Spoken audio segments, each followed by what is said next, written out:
আমি বিএনপি সহ গণতান্ত্রিক আমি প্রতিটি রাজনৈতিক দলের পক্ষ থেকে দলমত নির্বিশেষে অভিনন্দন জানাই বাংলাদেশের বীর জনতাকে। প্রিয় দেশবাসী, হাজারো শহীদের রক্তের বিনিময়ে অর্জিত স্বাধীনতার গৌরবকে কালেমা মুক্ত করার ষড়যন্ত্র এরই ভিতরে আবার শুরু হয়ে গিয়েছে।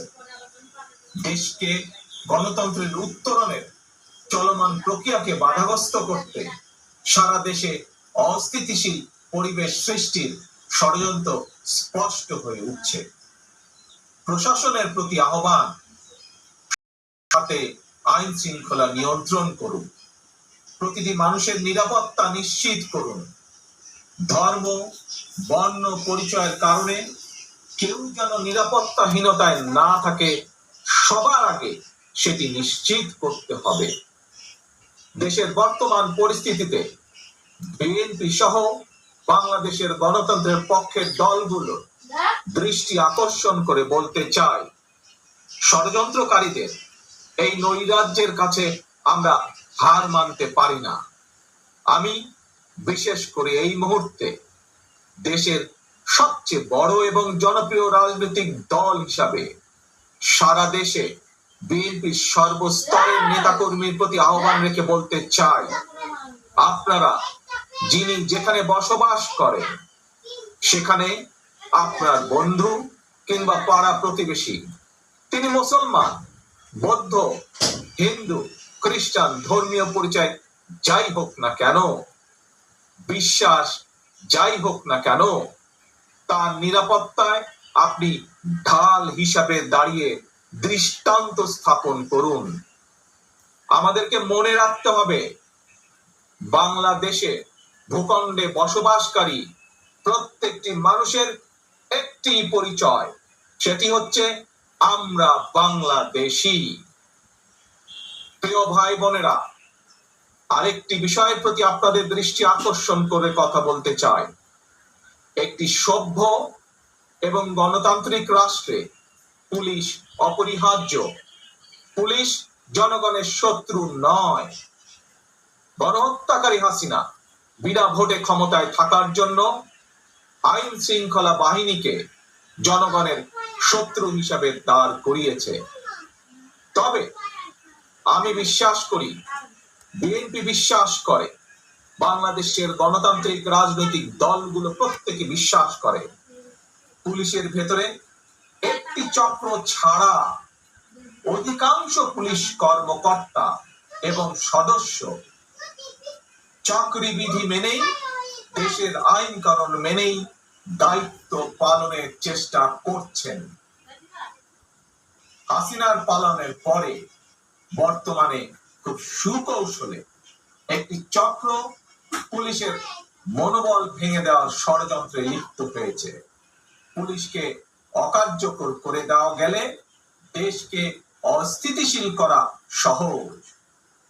ধর্মীয় সংখ্যালঘু জনগোষ্ঠীর মনে নিরাপত্তাহীনতা সৃষ্টি করা সহজ। অস্থিতিশীলকারীদের আমি হুঁশিয়ার করে দিয়ে বলতে চাই, পুলিশ কিংবা ধর্মীয় সংখ্যালঘু জনগোষ্ঠী আজ থেকে, এই মুহূর্ত থেকে হামলা কিংবা নৈরাজ্য বন্ধ করুন। এমনকি কেউ বিএনপির নাম ব্যবহার করে কোনো অপকর্ম করতে চাইলে তাকে ধরে আইনে হাতে তুলে দিন। কোন পুলিশের বিরুদ্ধে কোন সুনির্দিষ্ট অভিযোগ থাকলে সংশ্লিষ্ট কর্তৃপক্ষের কাছে যথা নিয়মে অভিযোগ দায়ের করুন। দেশবাসীর প্রতি আমার বিনীত আহ্বান, কেউ দয়া করে নিজের হাতে আইন তুলে নেবেন না। প্রতিহিংসা, প্রতিশোধে লিপ্ত হবেন না দয়া করে।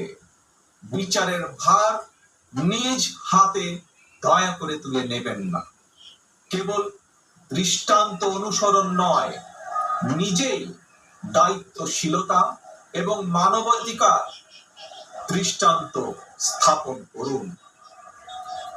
প্রিয় ভাই বোনেরা, অতীত সমালোচনা কিংবা নৈরাজ্যের বদলে নৈরাজ্য কোনো সমাধান হতে পারে না, বরং বিশ্বের সঙ্গে তাল মিলিয়ে আমাদেরকে এগিয়ে যেতে হবে। শাসন প্রশাসনকে সময় উপযোগী করে গড়ে তোলা এখন সবচাইতে গুরুত্বপূর্ণ সময়ের দাবি। জ্ঞান ভিত্তিক রাষ্ট্র সমাজ নির্মাণের লক্ষ্যে নিয়োগ কিংবা প্রমোশনে মেধার সর্বোচ্চ অগ্রাধিকার থাকতে হবে। দেশকে আমদানি নির্ভর কিংবা বৈদেশিক ঋণ নির্ভরতা থেকে বের করে আনতে হবে আমাদেরকে। দেশে উৎপাদন এবং উৎপাদনের প্রযুক্তিত নির্ভরতা বাড়াতে হবে। দেশে কর্মসংস্থান তৈরি করে বেকার সমস্যার সমাধান দ্রুতই চেষ্টা করতে হবে সমাধান করার জন্য। গার্মেন্টস, শ্রম, ঔষধ, আউটসোর্সিং সহ সম্ভাবনায় খাতগুলোকে নিয়ে রপ্তানির বাজারের আওতা আমাদেরকে যে কোনো মূল্যে বাড়াতে হবে।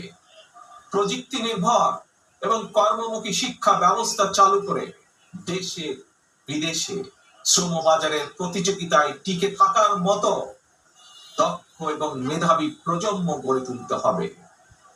স্বাস্থ্য চিকিৎসা ব্যবস্থাকে আধুনিক এবং বাস্তবসম্মত করার লক্ষ্যে প্রাথমিক স্বাস্থ্য সুরক্ষা নীতির উপরে অবশ্যই গুরুত্ব দিতে হবে।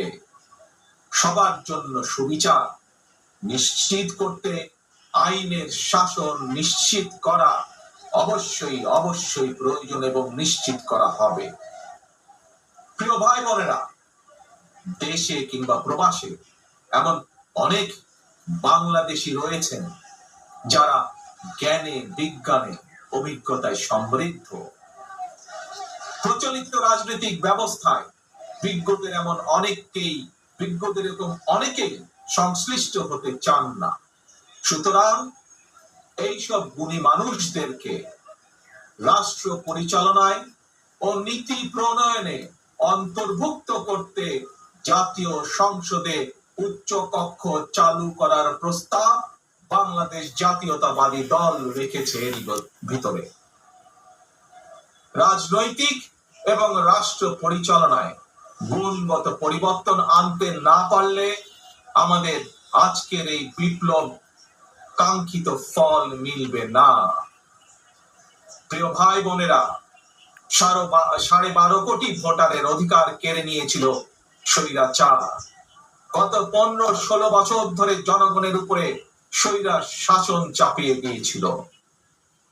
স্বৈরাচার গণহত্যাকারী হাসিনার পতনের মধ্যে দিয়ে হাজারো শহীদের রক্ত রঞ্জিত বিপ্লবের প্রথম ধাপ সফল হয়েছে মাত্র। ছাত্র জনতা এই রক্ত ঝরা বিপ্লবের চূড়ান্ত লক্ষ্য একটি বৈষম্যহীন গণতান্ত্রিক বাংলাদেশ। তাই বিপ্লবের লক্ষ্য বাস্তবায়নে দ্রুততম সময়ের মধ্যে জাতীয় নির্বাচন অনুষ্ঠান করতে হবে। দ্রুততম সময়ের মধ্যে জনগণের ভোটে নির্বাচিত প্রতিনিধিদের কাছে ক্ষমতা হস্তান্তর করতে হবে। স্বৈরাচার হাসিনা পতনের রক্ত রঞ্জিত বিপ্লবকে সার্থক এবং সফল করে আসুন নাগরিক হিসাবে আমরা আরো দায়িত্বশীল আচরণ করি।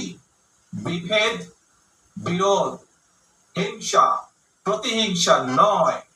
আসুন সবাই মিলে রাষ্ট্র এবং সমাজে মুক্তিযুদ্ধের মূল মন্ত্র সাম্য, মানবিক মর্যাদা, সামাজিক সুবিচার প্রতিষ্ঠা করার শপথ গ্রহণ করি।